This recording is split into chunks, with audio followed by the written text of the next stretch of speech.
Hi guys, we're here sa World Resort sa Pantitan.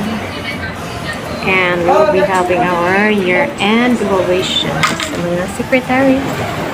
And ang ganda ng vibes dito guys. Ayan. Facing na tayo sa dagat. Aming room na ni-rent for overnight stay. And may two beds dito. Ang ganda rin yan.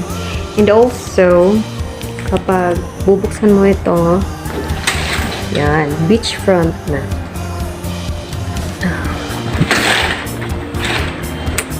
Yan.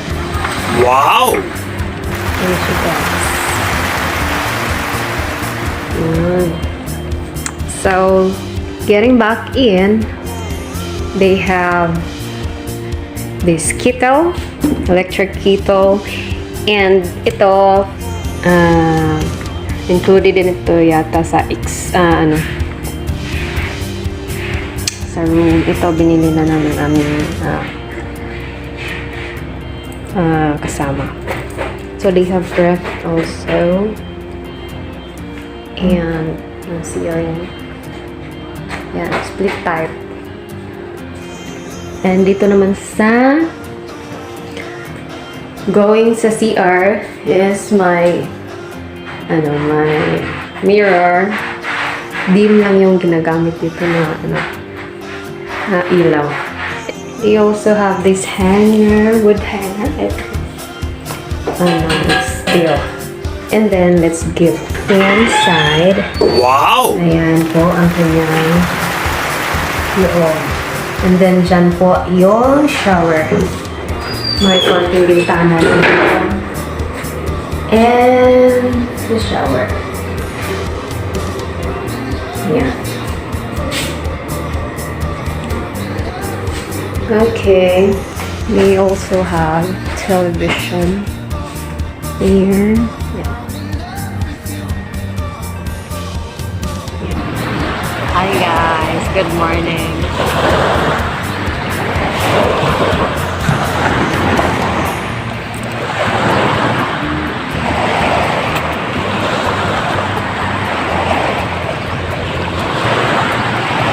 Only view the water world this morning. Yan yung scenery. Diba, ganda. Nalate kami dito. Hindi ko na abutan yung camera.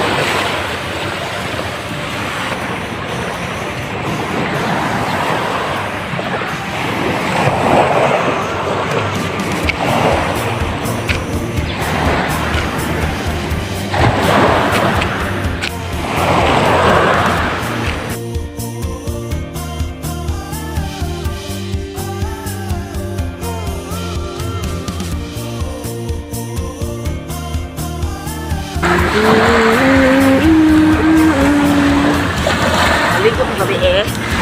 Kasi pagligo nga, sarado na ang pool. Ay, sarado. Ang sa oras daw ron, te? Magpaot ko yun.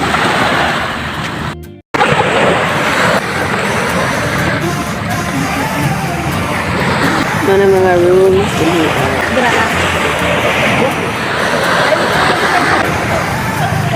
And yara, ano mong room. Ayan, dito ay kauna na nila dirahan na ay color na orange. Ayan, mga tatagpuan niya. May mga vest din sila dyan.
Besides sa area ng pool nila is meron ding cottage dito.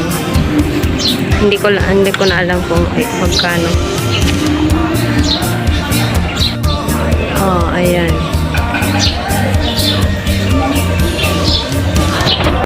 Ayan na yung ano nila, signature na tulay. Char. Hindi na ako pupunta doon kasi hindi ako marunong lumangoy. And then yesterday is nagkaroon ng earthquake. And malakas-lakas din yun. Naku. Teka lang, lagay ko muna pa doon. Oh, ayan.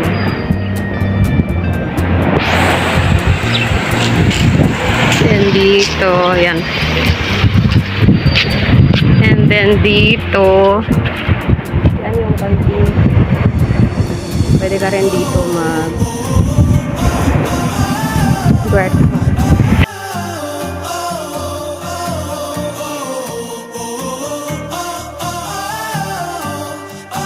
And then, mga cottage nila yan dyan.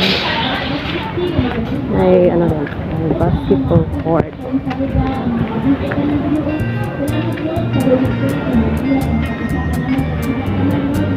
Yan, doon yung entrance.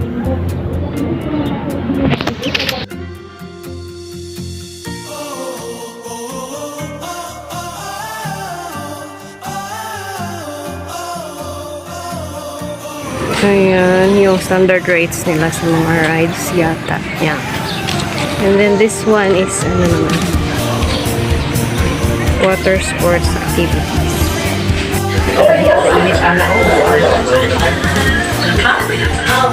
Ano natin kung sa ng anak? Dari mga to.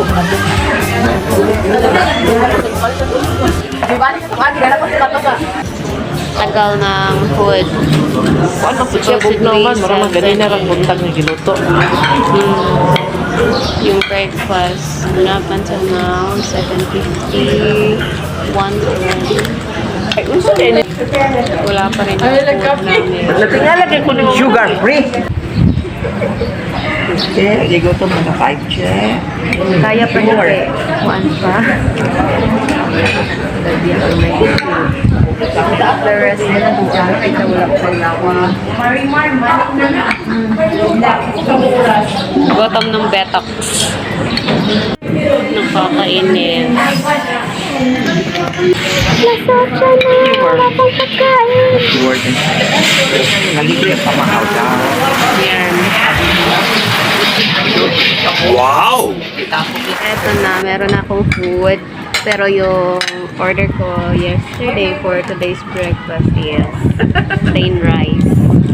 Pero yung ibinigay is garlic rice. Okay tayo.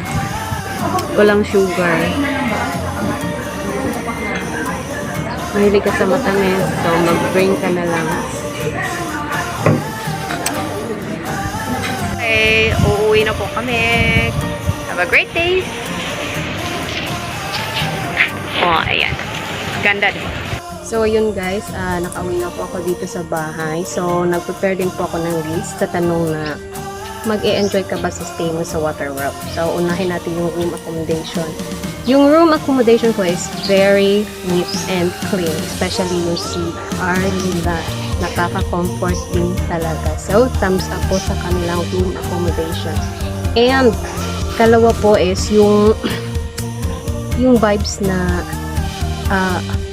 after mong lumabas sa yung room is beachfront na. So, thumbs up din yun. And, yung pool nila, thumbs up din yun para sa akin kasi hindi po siya amoy chlorine. And, yung food nila is masarap din. So, thumbs up din doon. And, yung dagat is hindi siya po Makati doon na banda na part na dagat. But kung hanap mo is yung white sand na beach, certainly it's not a bet kasi hindi po siya white sand po. And yun ang isa sa mga downside doon kapag mahilig ka sa white sand. Pero kung hindi naman, okay lang din yun. Thumbs up pa rin sa akin yung nila dagat. And dito naman po tayo sa downside. So, yung downside lang po talaga doon na na-disappoint lang po talaga ako. Which is, yun din po yung na-feel ng iba kong kagrupo sa sa food service nila. Yun yung pinaka-downside doon. Kasi, feeling ko, walang proper communication yung mga crew doon sa restaurant nila. Kasi the day before, ng breakfast namin is yung organizer namin is nag-prepare nag-consolidate na po kung ano po yung gusto namin kainin for breakfast, and then sinubmit niya yun doon sa crew sa restaurant, and then yun na nga by 7 a.m. sana is dapat na-serve na yung foods namin doon, and nandun na rin kami sa restaurant by 7 a.m. kasi expected po namin na 7 a.m. yung food namin na masiserve. And then the result was, yes, it's really disappointing kasi nagintay pa po kami ng 1 oras doon mahigit bago kami nakakain. Yung iba nakakain na nauna sa amin ang dating doon. Pero naghintay pa po sila ng mahaba-haba pa rin, which is sana 7 a.m. talaga yung food na masiserve sa amin. And yun na nga, yun lang yung downside doon. And then hindi rin po sila nag-initiate yung crew nila na lumapit sa amin. Tanungin kami kung may order na ba kami or anong gusto naming order. Kasi yung aming organizer assumed already na talagang okay na kasi nagsabit na siya ng foods na dapat namin kainin sa breakfast. And yun ang hindi ginawa po ng crew ng restaurant. It's just yun lang po ang downside doon, yung food service nila. Pero yung food, masarap din naman. Okay lang din. So yun lang. All in all naman is masasabi ko na mag-e-enjoy talaga yung mga pupunta ng Waterworld Place. Mag-enjoy po kayo doon sa kanilang place. Especially kapag may mga kids ka. So, may enjoy nila masyado yung pool nila na malaki. Hindi rin mabaho yung pool nila. Tsaka, mas maganda kung mga 8 a.m. nandun ka na sa venue para mas mag-enjoy yung mga kids mo. Kung gusto mo, kung kasama mo yung mga kids mo during stay mo sa Waterworld. So, yun lang po yung honest review ko sa Waterworld Pantukan. So, it's a thumbs up pa rin sa Waterworld Pantukan. Have a great day!